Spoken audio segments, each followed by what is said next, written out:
there were thousands of people cheering for you as if you were winning the marathon. It's kind of crazy to like take a day out of your life and just watch people run by you.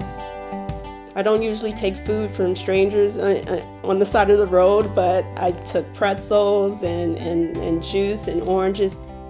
I have ran so many marathons, but there's nowhere else that beats Boston.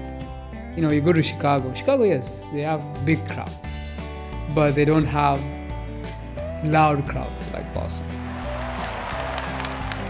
You know, it is kind of like being at Lollapalooza, except you're about to run for 4.5 hours. Well, I mean, it's like Lollapalooza, but you're in one of the bands that's going to play. I mean, that's the coolest part. It's like you're at a parade and you're like, but you're gonna play for but I'm 4.5 driving hours. the float. For 4.5 hours, if you're lucky. That's the thing. The cool part is they don't know us, right? They're cheering for us and they don't know who we are, but they cheer so loud. You think you're like, wow, these kids are gonna go home and lose their voices. The crowds, first of all, they get on you quickly if you start walking. They'll start to, encourage you, and they get really aggressive in a positive way. The city just wants you to finish. You turn that last corner, right, onto Hereford, and the people, like, no matter how tired you are, the people are literally pulling you onto Boylston Street.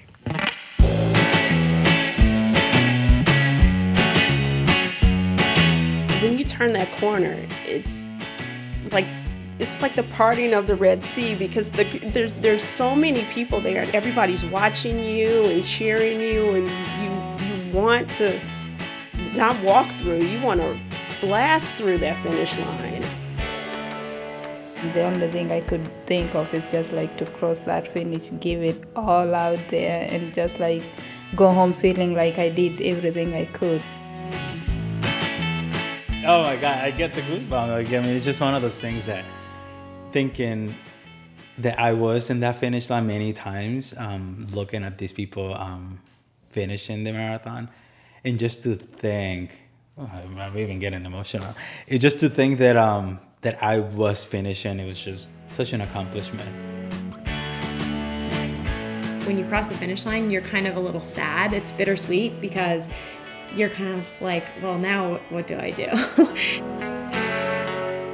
Crossing the Boston Marathon finish line to me was the simplest. It was just basically like, my legs hurt. Okay, that's the person that hands me the medal. Now I get a water. Where's my wife? I would say the best part of the marathon for me, because I was on a team that allowed this afterwards, was I got a massage afterwards. And that was by far the most amazing thing I've ever had, ever happened to me physically in any way, ever, in 44 years. That's a statement. Yep. It was better than everything, cumulative actually. It was better than all of it.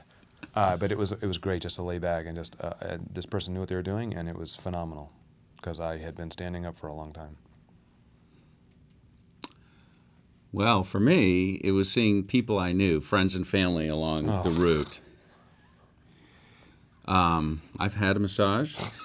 I know what it's like, and it's Can I do my answer again? No. Can I do my answer over? It's enjoyable, but it wasn't the greatest thing that ever happened. It was I mean, seeing here my, I was running for It was seeing 4 my 81-year-old hours, mother at the time and my 10-year-old son, and I loved them so much, and I hugged them.